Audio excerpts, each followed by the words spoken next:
हमारी संस्कृति, हमारे संस्कार सदा रहें हमारे साथ। सब्सक्राइब करें तिलक। दोस्तों, आपने ये तो सुना ही होगा कि महाभारत श्री वेदव्यास जी ने कही थी और गणेश जी ने लिखी थी।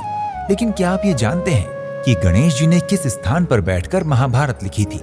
आपने ये भी सुना होगा कि अपने जीवन के अंत में पांडव स्वर्गलोक की यात्रा के लिए निकले थे। लेकिन क्या आप ये जानते हैं कि वो मार्ग किस स्थान पर है?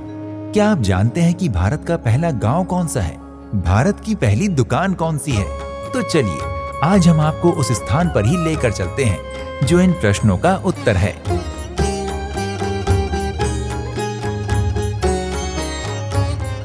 भारत के उत्तराखंड राज्य के चमोली जिले में अलकनंदा और सरस्वती नदी के संगम पर माणा नामक एक गांव स्थित है। माणा गांव पहाड़ों पर बसा है और पहाड़ों से ही घिरा हुआ है।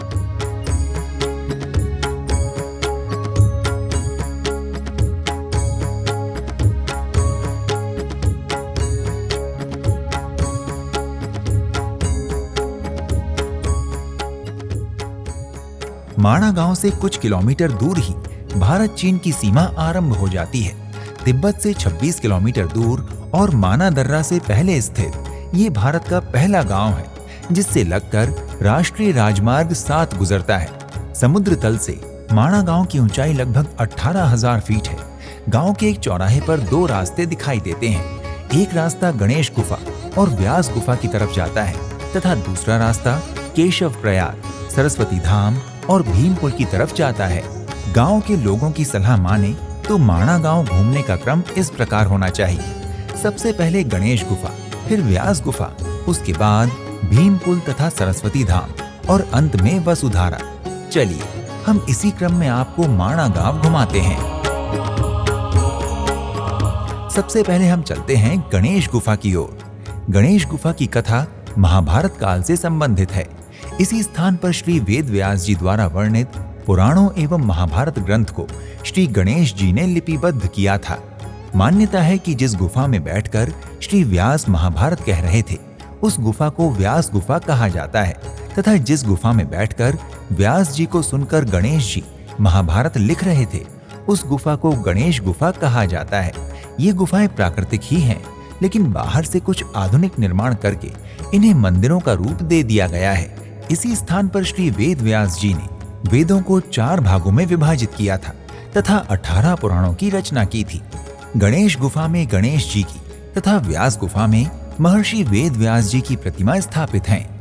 श्री वेदव्यास जी की गुफा को बाहर से देखने पर ऐसा प्रतीत होता है जैसे कागज के पन्ने एक के ऊपर एक रखे हों। मान्यता है कि व्यास गुफा महाभारत का वो भाग है जिसे केवल वेदव्यास जी तथा भगवान गणेश ही जानते हैं। श्री वेदव्यास जी ने अपनी शक्तियों से महाभारत के इस भाग को पत्थर का बना दिया था। महाभारत युद्ध के पश्चात इसी माणा गांव से सभी पांडवों ने स्वर्ग की यात्रा आरंभ की थी।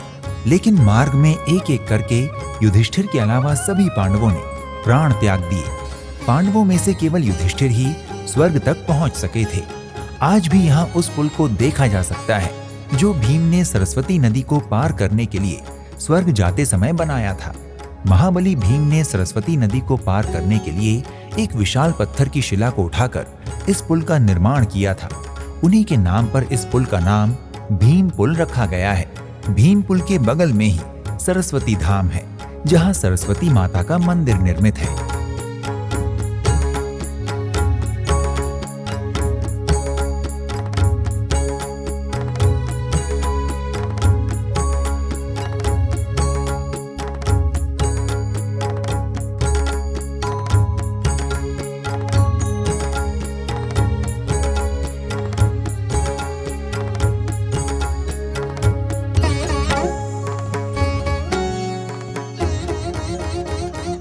वसुधारा झरने का ट्रैक भी भीम पुल से ही प्रारंभ होता है और इसी ट्रैक पर स्वर्गारोहण मार्ग भी बना हुआ है जहां से पांडव स्वर्ग की ओर यात्रा पर निकले थे। इस मार्ग के आरंभ स्थल पर हाल ही में एक भव्य प्रवेश द्वार बनवाया गया है।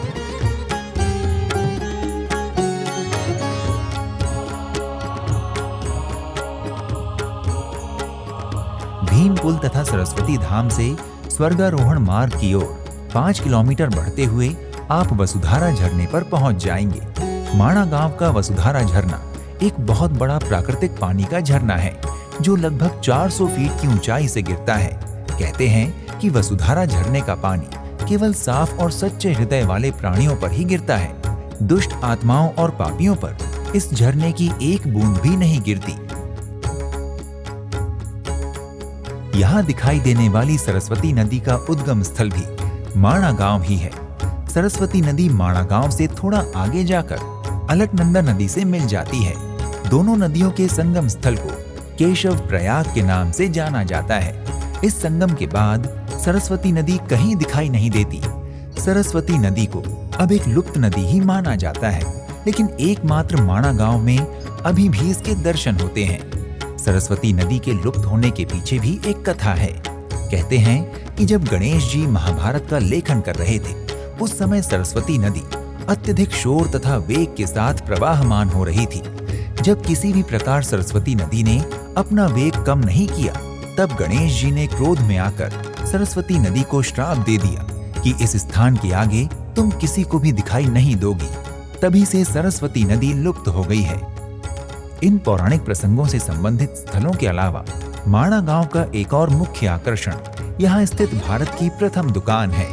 कुछ समय पहले तक माणा गांव भारत का अंतिम गांव माना जाता था और इस दुकान को भी भारत की अंतिम दुकान कहा जाता था। लेकिन अब माणा गांव को भारत का प्रथम गांव नाम दे दिया गया है, जिसके साथ साथ इस दुकान का नाम भी भारत की प्रथम दुकान हो गया है। यहाँ आने वाले सभी पर्यटक इस दुकान पर चाय पीने अवश्य आते हैं। माणा गांव का प्राचीन नाम मणिभद्रपुर था। ये नाम माणा गांव के एक संरक्षक देवता मणिभद्र के नाम पर पड़ा था, जो एक यक्ष थे और यहीं रहा करते थे। समय व्यतीत होने के साथ साथ धीरे धीरे इस गांव का नाम मणिभद्रपुर से माणा हो गया। वर्तमान में माणा गांव में मात्र 60 परिवार रहते हैं और इसकी आबादी भी केवल 400 ही है।